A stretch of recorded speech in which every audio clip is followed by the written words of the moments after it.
Благодарам, председателе. Почитувани колеги пратеници, рак рана на македонското општество е корупцијата. Тоа не го тврдам јас, тоа го тврдат граѓаните на Република Македонија, тоа го имаме во извештаите на Европската комисија.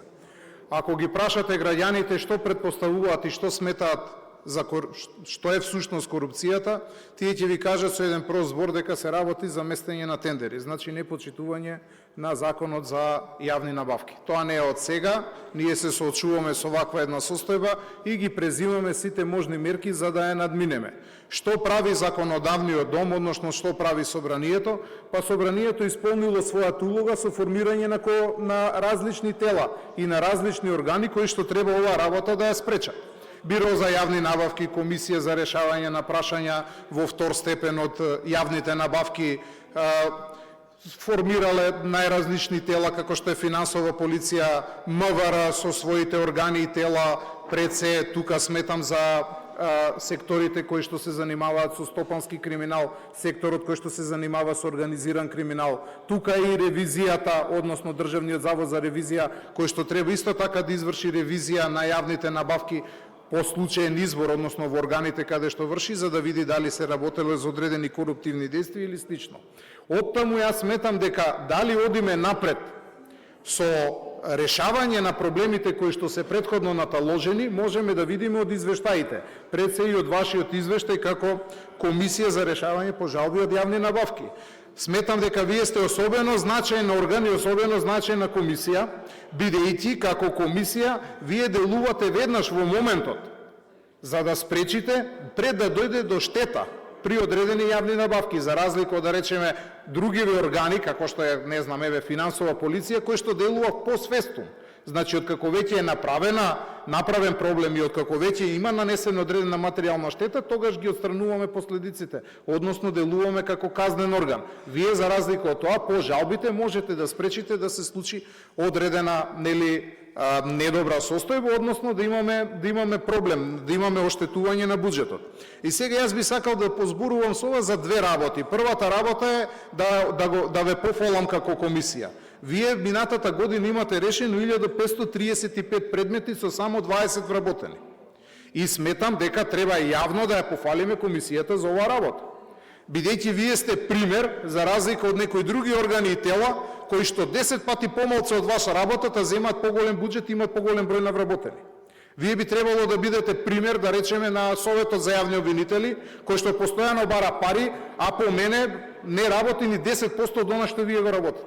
Значи 1535 предмети за една година, кои што поголемиот дел се решени, 92% имате решено, со само 20 вработени. И тука сте реално за пофалба. Вие барате во вашите препораки да имате дополнително 8 нови вработувања, што сметам 4 нови вработувања, 5 пишува во извештајот 8, гледам дека ми сигнализирате 5 нови вработувања, што е добро, и моја препорака е не само што би требало да ги добиете тие 5 нови вработувања, да искористите да преземете од некој орган, бидејќи ќе преземете искусни луѓе кои што работат на одредена проблематика, можеби не се доволно ангажирани во некој од државните органи. На тој начин ќе имаме на некој начин заштеда на буџета, вие ќе добиете веќе спремен кадар кој што ќе може веднаш да почне да работи, бидејќи вие не сте во состојба да примите некого и доправо да го обучувате, пошто ви е таква ситуацијата во моментот.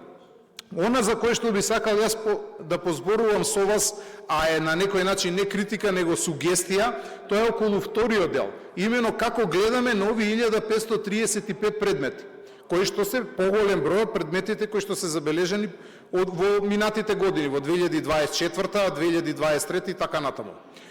Според вас, односно според извештајот кој што можевме да го видиме, вие сметате дека овој број се зголемил заради така наречените професионални жалители. Луѓе кои што едноставно се жалат на секоја постапка, а се жалат иако директно не се инволвирани во самата постапка. Значи, тие немаат намера да учествуваат, не се економски оператори кои што учествуваат во самата постапка. И тоа е едниот начин на гледање на работите.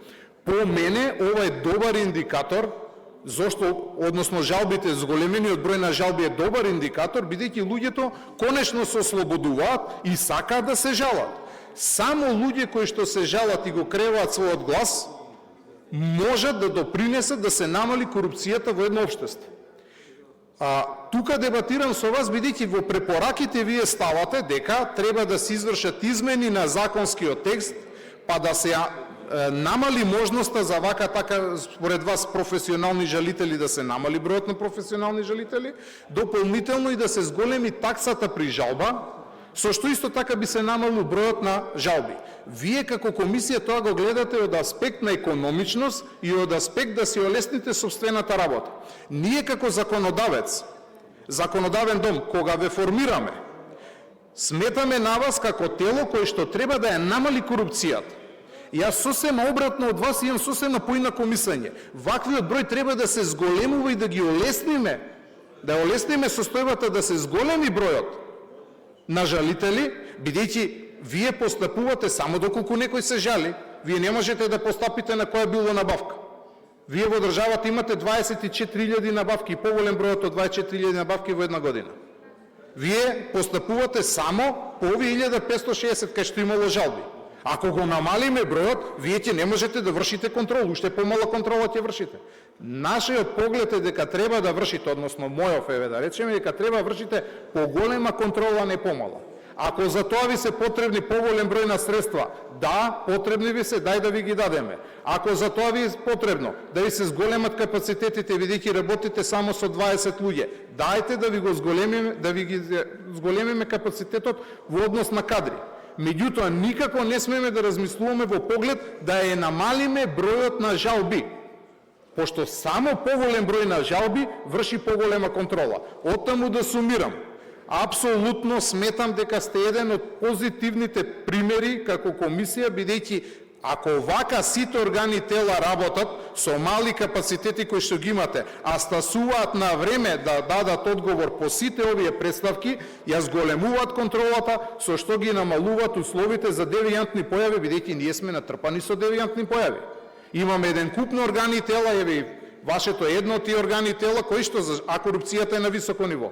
Што значи дека не функционираат органите и телата, а вие сте пример како треба конечно да почнат да функционираат органите и телата. Но ве замолувам да не ги гледате работите само економски, бидејќи од тој аспект сте настапиле во овој поглед, туку да дадете предлози како овој број на жалители да се зголеми, контролата уште поголема да биде на вашиот орган и тело. Тоа е она за кое што јас би сакал да продебатирам со вас, односно еве вака на јавна сцена на некој начин и дебатирам. Инаку повторно ќе кажам, пример како треба системот конечно да тргне од една мртва точка, бидејќи наследивме распаднати институции, како тие институции всушност можат и реално да работат за доброто на граѓаните, за подобрување на состојбата во која што се наоѓаме. Ви благодарам.